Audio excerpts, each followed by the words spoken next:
Hello and welcome to Back Issue Book Club, a weekly examination of the most memorable storylines in comic books. I am Tristan Cooper, otherwise known as number 38, The Plaid. Who else do I have with me today? I'm Andrew Bridgman, and Tristan, when I was a young boy, my father took me into the city to see a marching band. He said, "Son, when you grow up, will you be the savior of the broken, the beaten, and the damned?" It's Gerard Way from My Chemical Romance. Okay. That's a really long code name. It? That's a really long code name. It's very inconvenient. Okay. I'm also number 69. Wow. Very nice. Non-canonical. Okay. Continuing. I can't believe this is how you start us off. I'm Andrew. sorry. You do this to us. Listen, I was listening to My Chemical Romance after reading this book, and I was like, it's a damn bop. Yeah. Oh, yeah, it is. Yeah. I'm Julia Lepetit, otherwise known as the Sleeper. Wow. Wow. Very subtle. And my number is 420. Hey. Yeah. Oh boy. All right. Man, 420 and 69 over here. I'm number 38. Really We're bringing it together. starting off real strong. Yeah.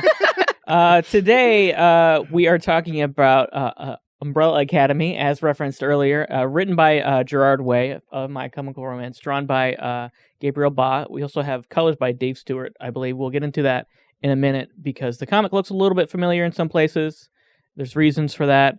The story itself is about a group of individuals who are all born at the same time. They have special superpowers. Some of them are brought together by an old man who is secretly an alien. They drift apart after 20 years, and they are brought back together by their mentor's death.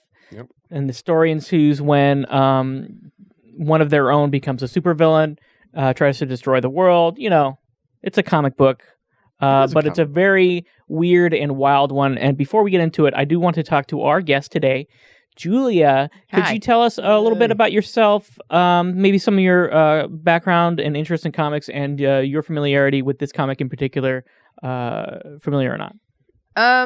I had heard a lot of very good things about this comic beforehand. I never checked it out. I only started reading it because, Tony had messaged me about it.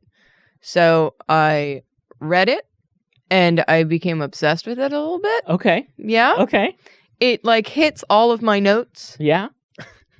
There's France. There's France. France is there. There's France. There's just a lot of monkeys. Yeah. Okay. Check. Julia's main things. Those are my notes. No, it art style wise, it really hit all of my notes. I want to look at that comic forever so I can just study it because it's just beautiful.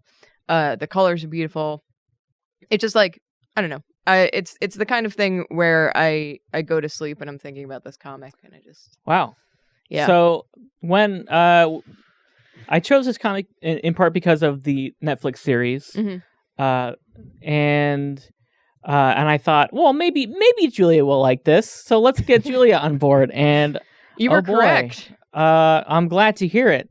We should really dive into the comic itself, which I have described to other people as maybe if Wes Anderson directed the X-Men.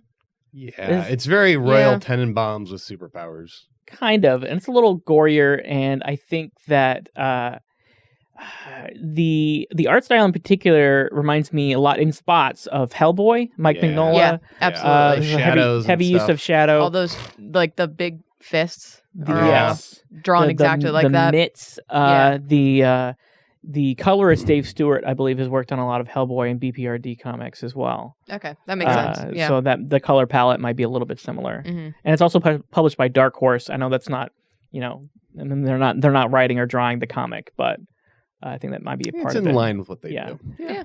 But the idea of a bunch of children all born at the same time and then brought in by a secret alien. I don't know. 'Cause the whole thing is a little bit twee in some ways. I guess. I like how unexplained so much of it is. Yeah.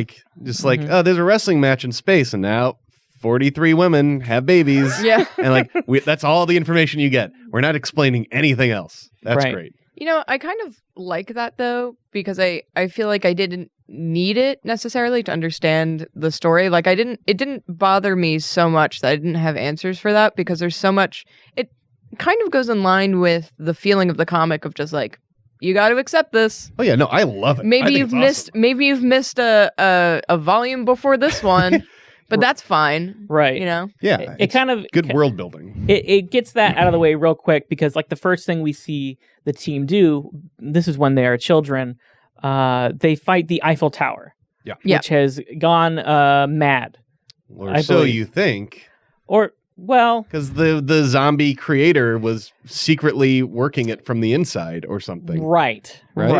Essentially, it's a spaceship, I guess. It's also a spaceship, yes. But this starts with children fighting the Eiffel Tower, which is, you kind of just have to roll with it from there on out. Yeah. And then, unlike most anime, it does not wait 200 episodes to do a time skip.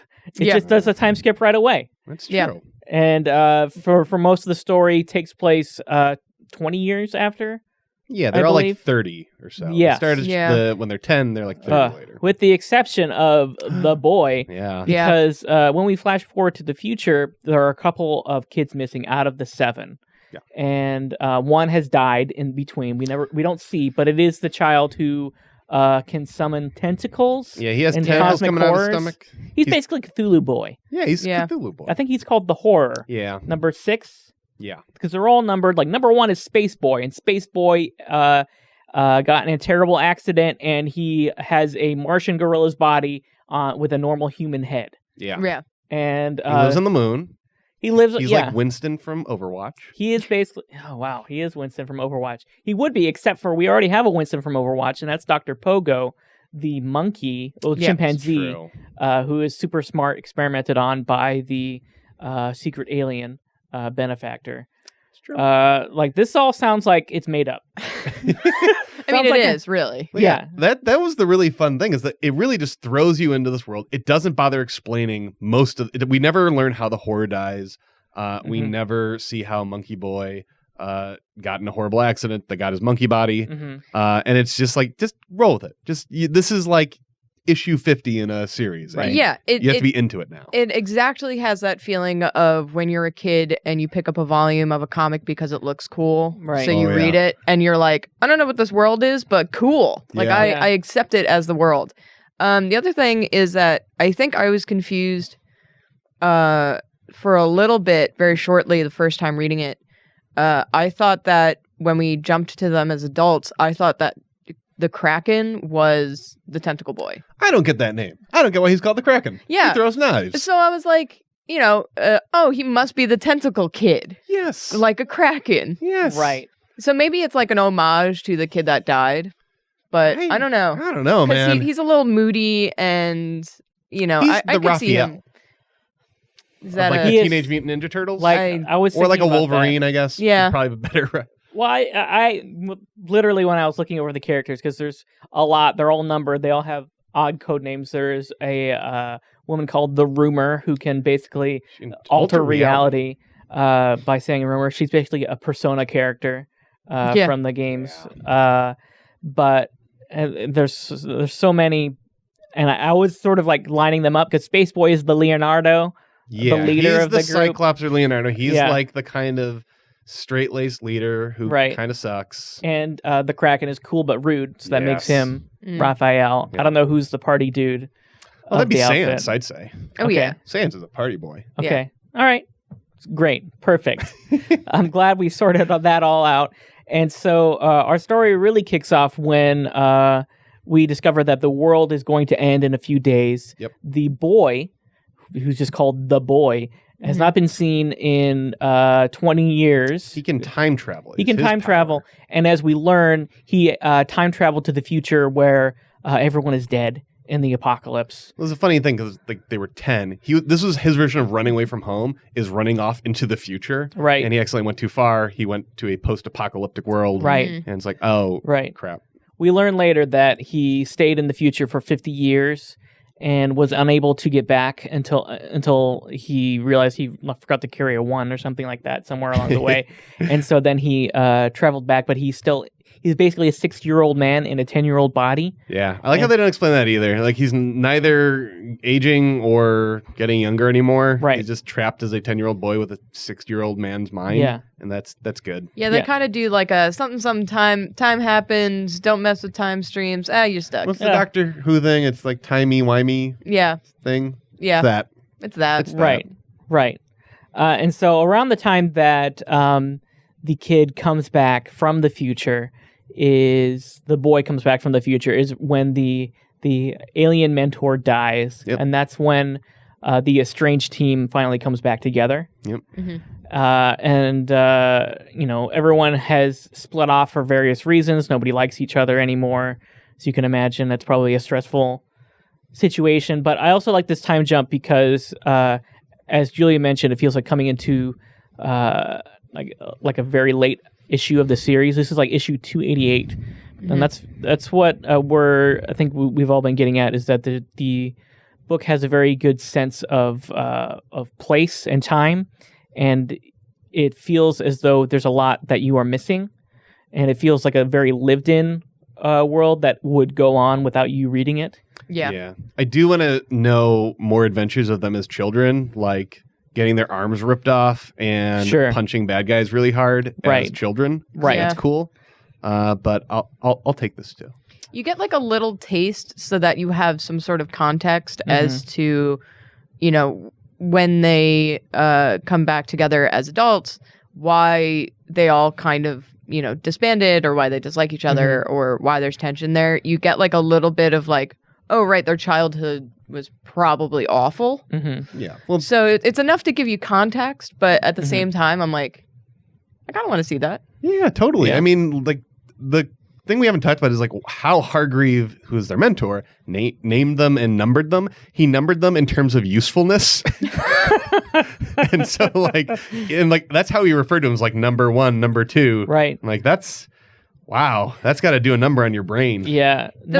It is funny that Hargreaves kind of thought that punching real hard was more important than kid who can time travel. Yeah, he ranked time travel kid way too low. Yeah, knife kid way too high. Knife kid is number 2. Also, he knew what Vanya could do because he had his monocle. Yeah, unless his monocle wasn't fully realized as his monocle later. I think he just didn't want her to know. It was like a Professor X Phoenix situation. Right. Like, I can't let her know how powerful she is, otherwise we're all doomed. We do see while the gang is fighting the Eiffel Tower, she's like kind of just like hanging out in like, from a safe vantage point. Yeah. And she's just told to like go play the violin. She's number 7, and so she's kind of like brushed aside. We also see flashbacks of her like very stressed out about this situation, like feeling useless.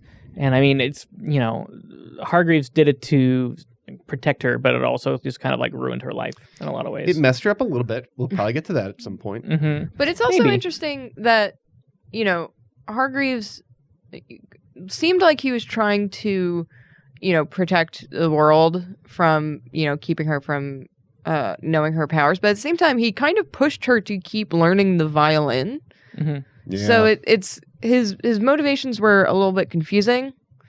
Because he knew from the get-go that the world, he says that he adopts these kids to save the world, and no one understands what he's talking about. So obviously he knows something. So it's interesting that he kind of, pushes her to learn this like her weapon basically, but also pushes her to be super messed up, like more so than the other children. Right. Yeah. So he did give her a very nice monkey mentor. He did. We got it. That he did. Pogo. Super very nice. Super messed up monkey. Who becomes very nice. He was very empathetic to her. Yeah, that's true. So. But there is that. There's a shot. There's a panel that I absolutely love of Vanya looking at the kids fighting the Eiffel Tower, right. And she's like, kind of on her hands and knees, looking down out the window, like, "Oh, I want to do that." And Hargreaves is just standing over her, like very loomingly, but not looking at her, at all. It's a very good shot. Yeah.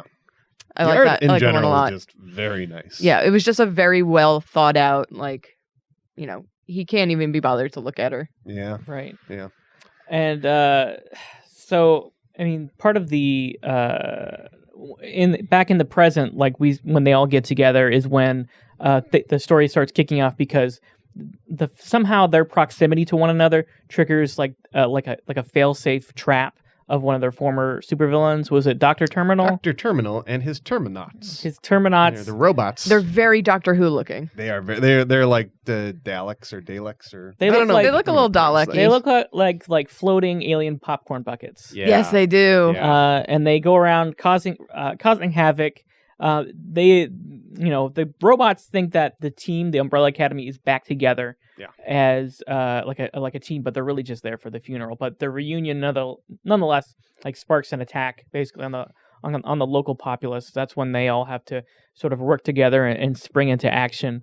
And that sort of makes me wonder whether part of this was the plan of Hargreaves. Oh, like he could see all this Yeah. come together. I mean, maybe he saw all the children and collected them so far, so that could be potentially. If he knew all this, though, wouldn't it have been like, well, I should just kill Vanya? That would be the simplest solution. That'd be cruel. But I think If he knew it was going to happen, then. But also, I think if he could see that she would do that, he would also see that Seance would do what he inevitably does, so it works out fine. And like That's fair. everyone, they get credit basically at the end, or like it's hinted at the end that they all get credit for saving, the world, which then I think goes to Hargreaves's, reputation as like a genius. Like, Right. ooh, he did this. That's true. That's true. So Everyone's making good the points space alien did it. here. Yeah, but no one knows it's a space alien. That's true. right? Yeah. It is around this time that Vanya is approached by basically a supervillain A supervillain orchestra. who knows basically that she's powerful and wants to take over the world with her at the forefront. No. They don't take over the world. They want to destroy the world. They want to destroy With the music. world with music. What better way? She ditches them to go and find her family, her adopted family, who basically They're fighting robots. They're fighting robots at the time. She is basically cast aside by the Kraken, who's mad at Yeah. her Right, for leaving. Get out of here. He's very moody. He's very like, no one was there for me. You left. It is a high-stress situation. He is fighting robots in a carnival. There are a lot of children dead. Yeah. But he lies to the team and tells them, that was nobody. Don't worry about it. Yeah. It's fine. Yeah. Just a normal citizen, I think he says. Yeah, something like that. And so, I don't know, like, part of me was like... And she joins the supervillain team that's the to thing. destroy the world. That's the thing is, she joins the supervillain team out of spite. Yeah. I don't know. For just Kraken. Like, the others probably would have been nicer to her. Well, I think she had a whole life of feeling, because Hargreaves basically put her down at every, pass, just like, you're useless. And then that had to be an entire lifetime of the kids are going to go solve something, not you, useless one. And that, as a kid probably gets to your mind of like, oh, I have no purpose or point. Like, I'm not as good as my siblings. And you're always trying to find that like place of belonging. So then when this orchestra was like, join us, she's like, all right. Yeah. And Let's she's the one who wrote the book about like how crappy it was being one of those kids. Yeah. So yeah, she wasn't a big fan of that whole experience. Yeah, so I think she was just trying to find a group that would actually appreciate her one talent, which is, playing the violin. Yeah. And she finally found it. And then they immediately experimented on her. Turned her into a cool, all-white violin lady. Right. Yeah. The white like, violin, thing. I think they call it. Yeah, Right? I don't know what exactly they're doing to her. They're making her cold or something. They're kind of like awakening her powers that have been like basically suppressed. Yeah, I don't know what they're doing to her though. They're making her like a comic book villain. They make her look basically. really cool. Yeah. Yeah. So we'll just go with that. They're making her cool. Sure. They're tying her down to a table and putting cool juice into her. Cool. Yeah. Cool comic book juice. Cool comic book juice. And the first thing she does is murder the person who created her, basically, who made her that way. Splits them in half. Splits them right down the middle. I love that happens so fast that he's still smiling as you see that shot of half of his body just like falling down. He's like, all right, oh. So this book gets like pretty grisly and gory. Like, oh yeah. Well, like- those robots like their first move was like, oh, we gotta get some attention. Let's torch all these children, and they do. Yeah. They do it. They just torch a bunch of children. They sure do, and people are torn in half. Later on, Dr. Pogo is. That was brutal. Not Pogo. I was very sad. The shot of him getting his brains blown out literally is just like it's like Mortal Kombat in that there's not that much flesh in a human head, right? No, they were really going for it. That's too much. Monkeys don't have that many brains. They just don't. No, I mean, well, this is a special monkey. It's a chimpanzee. It's a special chimp. So, yeah. I don't know. So, but it's all. I mean, it's all super cartoony. But I think the way that the comic is like has those extra shadows and has that extra kind of grit to it in a lot of ways, especially with Dr. Pogo in particular. Gives it kind of like a disturbing cartoony quality, I guess.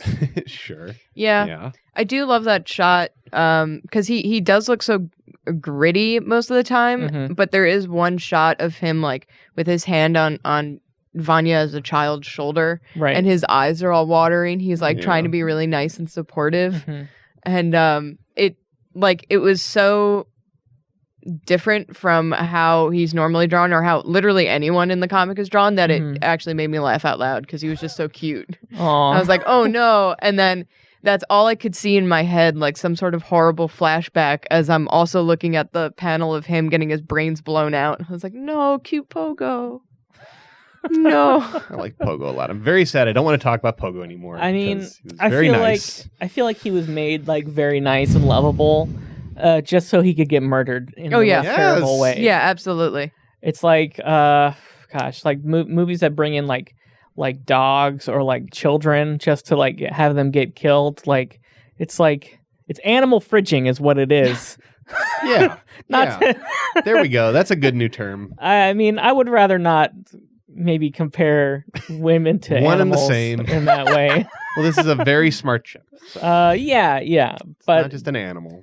But I mean, I guess it's better than actual fridging, I guess. But it's like when Brooks dies in Shawshank Redemption. I think he's like the sweetest, nicest old man, and then it's like, well, now he's dead.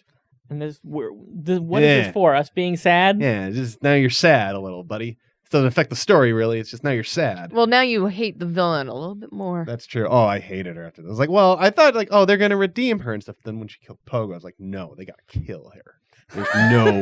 There's no coming back from this. It's also like at some point we don't see the action, but the boy does murder everyone in a diner. Yeah. There's like 3 unexplained like dudes in suits who show up for him. It has something to do with how he got back to the present. And he just murders them and just completely traumatizes this waitress. Yeah. To like an insane degree. Her eyes won't shut anymore. Right. There is I think it might be explained in a later book, so we won't get into it here. But I think there is like sort of an explanation of his murder powers, essentially. I like to pretend that this is the only book and that nothing is ever explained because that's more fun that way. Yeah. But I probably will read the other books at some point.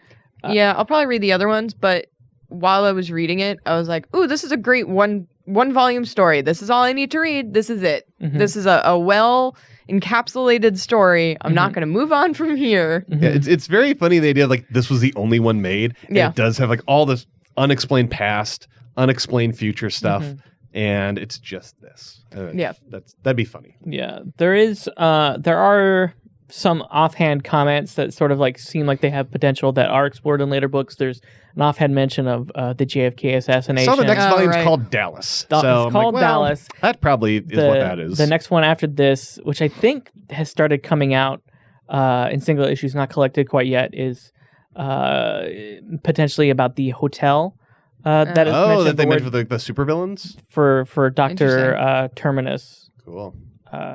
So there's a lot going on there. Like it is Gerard Way is probably very busy. Yeah. Being a millionaire, etc. Being a millionaire, being super cool. He still looks cool. I looked it up and like, man, he's still cool. And I don't know. Does My Chemical Romance do like reunion tour stuff or anything? They might. Sure. Maybe. I don't know. Check your local listings. You don't do that. I don't know what check your listings local are. listings. Yeah. What? That's like a thing, I think. Yeah, but that For shows? that Guys. meant like look in your local newspaper. Yeah. Check your Look at newspaper for My Chemical your Romance TV concerts. guide. Yeah, buy a paper to see the movie show times. For My Chemical Romance. Call Mr. Movie Phone. Let's pause for 1 second. What's your guys' favorite comic book supervillain jail? Mine is the one Ant-Man makes that makes all the villains very tiny, and he keeps like a little dollhouse, and he puts villains in there. And that's very it. funny. And that's the whole thing. And then it's like, well, it's not this big thing. They're very tiny. So even if they escape, they're very tiny. Sure. Okay. That's it. That's all. Do you guys have favorite ones? Are you The just trying to raft? deflect from your check your local listings comment? No, What's I don't remember happening saying here? it. No, Julie, that's in the past. We're Are not. you trying to move It's on? like Umbrella Academy. The past doesn't get explained. Okay. Okay. We're just moving on. Just one comment that will be explored maybe in future volumes. Yes. The next Yes. volume of this, whatever this is, will be called TV Guide. Oh no. Guys, don't check your local listings. I was wrong. I'm sorry. I apologize. Wow. Now that we've gone That was a good completely tangent. off the rails, we can get back on. I like how you tried to make a game out of your tangent, which none of us participated in. Well, I had fun, and the viewers at home had fun too. Andrew just wanted to talk about Ant-Man real fast. Yeah. Dude, Ant-Man's tiny jail is so good. Am I wrong? You're not wrong. Leave a comment on your local listings. But as far as the Umbrella Academy goes, All right. this is where the team figures out that they basically they have to stop their sibling. Dr. Yeah. Pogo has been murdered. It's awful. Everything's terrible. So they have to attack the white violin, who is pretty formidable. She's Her the most music powerful. Just destroys. Like the orchestra has already started Right. at this point. Mm-hmm. And they're talking about like this mass chaos and like Right. planes falling out of the sky and Mm-hmm. And they're all all this- really excited about it. And at some point, they say, "You promised us destruction." And they're really upset that she didn't do it, which is Yeah. interesting. Yeah.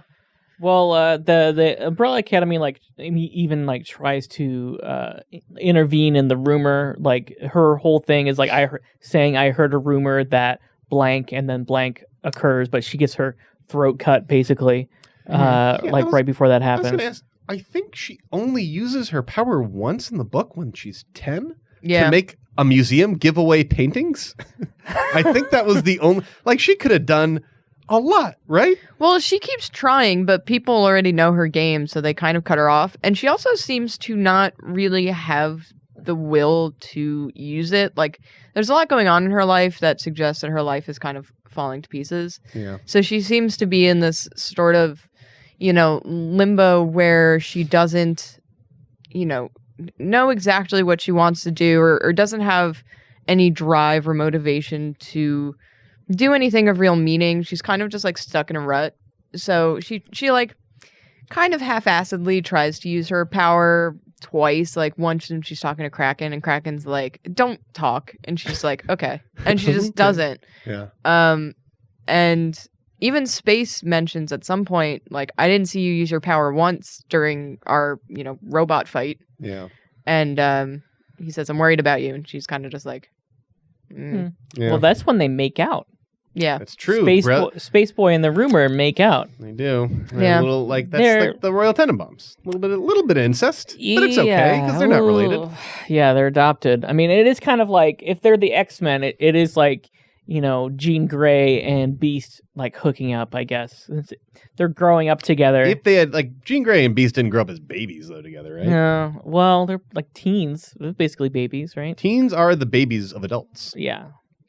When Wow. you think about it.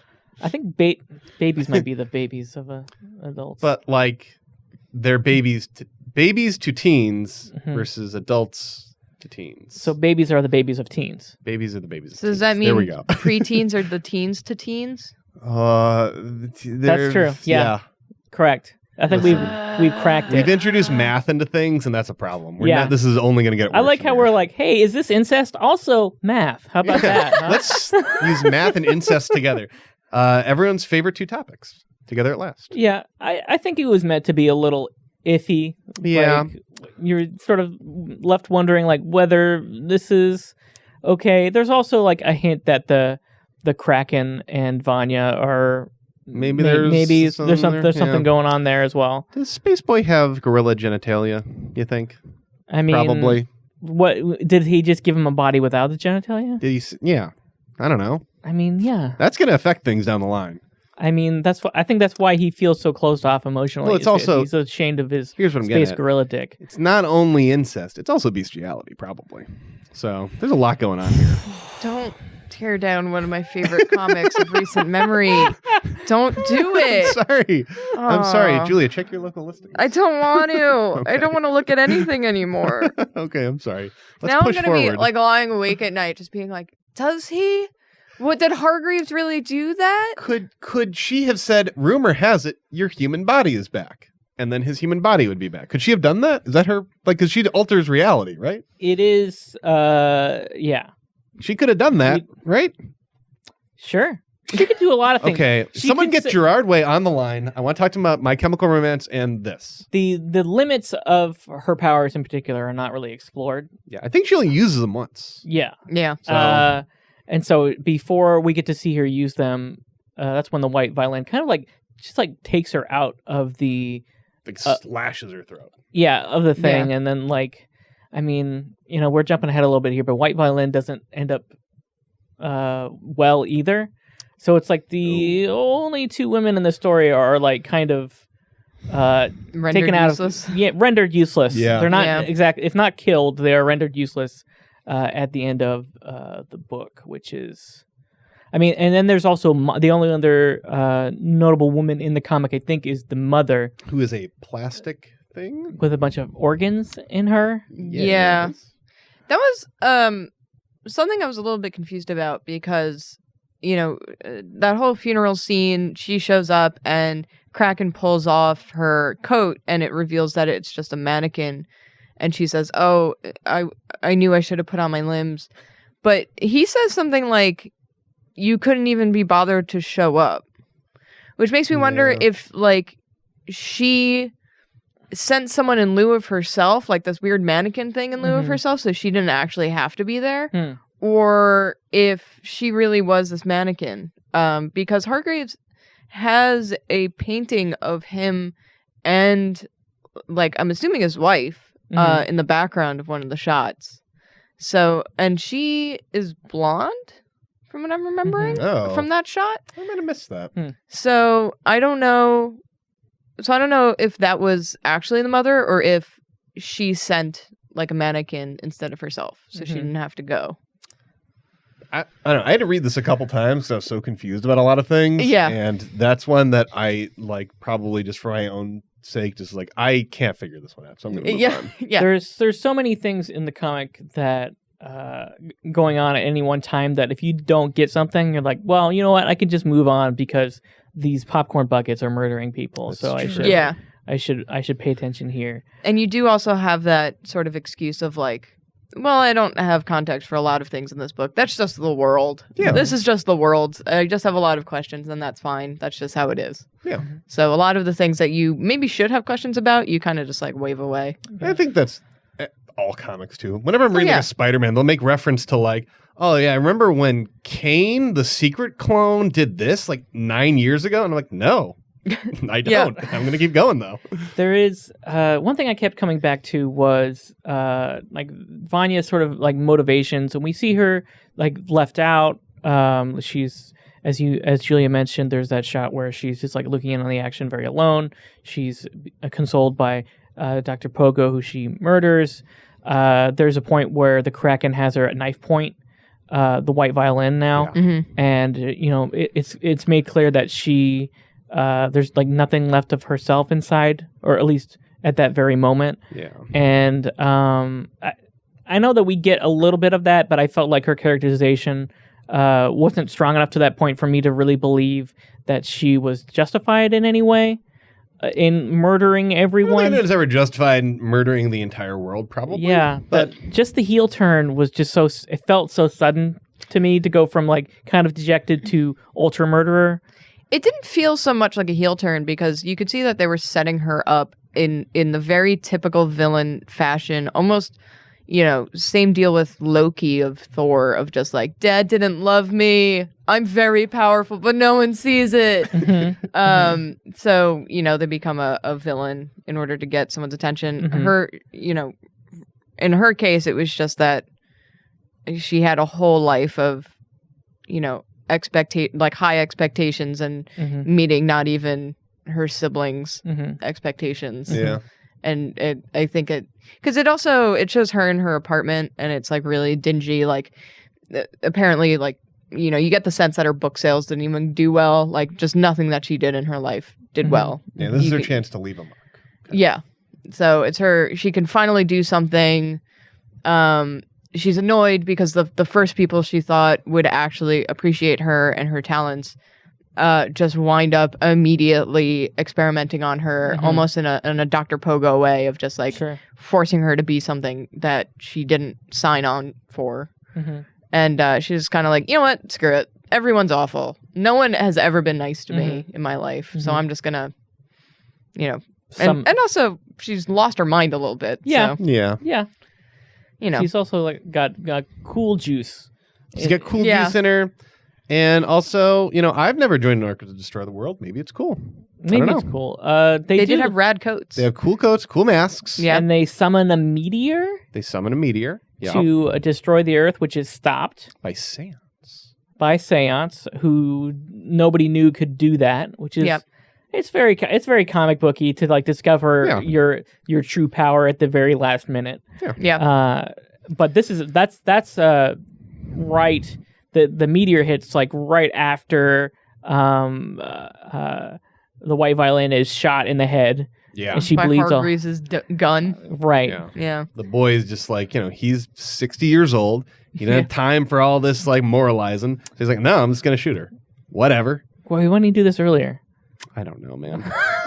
Listen, it's because the comic book. It's because it's a comic book. Because there was fun adventures to be had still. Well, she ends up being alive as well. Yeah, but she's like messed up pretty bad. She'll never play the violin again. Yeah, right. They say. I'm also now realizing that this is the first time the boy and Vanya have been in the same room together. Because when they were fighting the robots, he was having a health check. Right. With Dr. Pogo, and he was like, I need to go to my siblings. Right. So he like kind of goes out, but he winds up at that diner, and he never actually encounters Vanya until this final fight where he just, as he takes care of all these like little minions as much as he can to protect himself, and then the second he's done with that, he just shoots her. I think it's a case of so many characters being so powerful that having them in the situations could... and doing the right thing at the right time could just sort of like make things very easy. That's why the rumored like she has character reasons for not using her powers, because if she did, we wouldn't have like a cool action scene of like robots and lasers and stuff. Kind of a Superman situation where Superman is all powerful, but he doesn't use it to its full extent because of morals. Yeah. So that's kind of what they did here of just like, I don't know. They were all super messed up kids and didn't have a normal life. So they probably didn't have any good mentors to teach them how to, use their powers appropriately. So it's true. Yeah. And it all is tied back together when the Eiffel Tower in the present day falls back to Earth. And I love that shot. Yeah, that's great. Just crushes their house. It's basically the X Mansion. It's just gone. Just like at the very end there. Yeah. Like in every X-Men movie. Yeah, that's true. I mean, that could be a trope. It's been a long time since I read Volume 2. Maybe the mansion explodes there again. In X-Men? No, in in this? Yeah. Oh yeah, maybe, I don't know. I think it's because the Eiffel Tower comes back, because Eiffel Tower very early in the book goes into space, whatever, and then it comes back. I think that's why it felt like such a complete, like, this is the entire story you're getting. Right. Nice bookend, Yeah, it felt like a period at the end of this story. Yeah. That just wraps it up so nicely that I was so happy with it being the only volume. Yeah. I'm happy there's more volumes. Right. But... yeah, there's only one full volume, and it's been years and years and years since there's been any new comics, but... Well, Gerard Way's doing all those local shows being, in the promoted in newspapers. In the local so, listings, yes. he's busy. We've been over that, yeah. So usually at the end of every show, we like to ask our panelists whether or not they recommend the book. I think it's not a question that Julia would recommend the book, as she's made clear so far. Oh, yeah. Who would you recommend this book to, let's say? That's a good question. I think it's a really good one for people who, are not necessarily even into comics, because again, I think a lot of what happens with comics, why people don't get into them, is because so much of it feels like you have to strap in for so many volumes. I started Fable and I got super into it, and then I just had to fall off because I can't buy that many volumes of a comic. Fables is like 150 issues. Yeah, and I didn't realize that once I started reading it. Like, I read like the first volume and I was like, oh, really into this. And then I, went to my local comic book store and I looked at the whole shelf that was all like just kept going and going. And I was like, all right, not going to read this anymore. Okay. Can't do this. Cool. And that's kind of why I strayed a little bit away from comics. But this, the first one, again, feels like such a complete story that you can just give it to anyone. And I know that people that I know who aren't into comics are excited because of the Netflix series. And, the premise is really interesting. And I know that a few of them want to now read the comic because they have been seeing, stuff about the show. I think the book that we have here, it has a little sticker on it, like now a Netflix series. So like, I assume that's, a lot of people will be coming to it with that in mind. Yeah. And I think it's a great one to just jump into. It's such a nice, silly, crazy, wild world that just feels very interesting and a very good read. So cool. Yeah. Andrew, any final thoughts? It's very cool. I like it. We haven't talked about that. It's called Umbrella Academy, and that's cool that it's just called Umbrella Academy. Yeah. Like the guy named his children's school. It's not even a school. It's just his family. Yeah. He has one classroom. Umbrella. Yeah. And they're his own kids. Yeah. And they get cool symbols that are like umbrellas and circles and stuff. That's cool. They're not the Hargrave children. Yeah, that would have been lame. The Hargreaves kids or whatever, like the Boxcar children or something. Yeah. No, this is very cool. The art is good. The story is very fun. And you are supporting Gerard Way of My Chemical Romance, so he doesn't have to do local shows anymore. So that's good. Wow, yeah. Let's put food on Gerard Way's table. Gerard Way's family needs your support, so buy Umbrella Academy. Great. I'm glad of this. Yeah, it's been a long time since I read this first one, and I came back to it, and it was wilder than I think I even remember. It took me a little bit more to get into it because I feel like a lot of the book is very stylized, and some of the characters maybe weren't as strong as I remembered. There's so many of them, I think, and it sounds like it worked a little bit better for you all than it did for me. But like, it was still enjoyable. The art is wonderful, and it feels like a very lived in world, as I mentioned before. I'm interested how they stretch out. I presume the TV show will have to cover the first volume. I haven't watched it yet. Very, very busy reading comic books right now. But yeah, it'll be interesting to see how all of that comes together. And I want to see that monkey body CGI. I want to see what they do with that. We'll have to see. Thank you all for joining me and talking about Umbrella Academy today. Thank you at home for joining us as well on this issue of Back Issue Book Club. Next week, we will be talking about Grant Morrison's Doom Patrol, which I think shares a lot of DNA, which also has a television show coming on DC Universe. And until then, we will see you all in the funny papers. And check your local listings. Oh my God.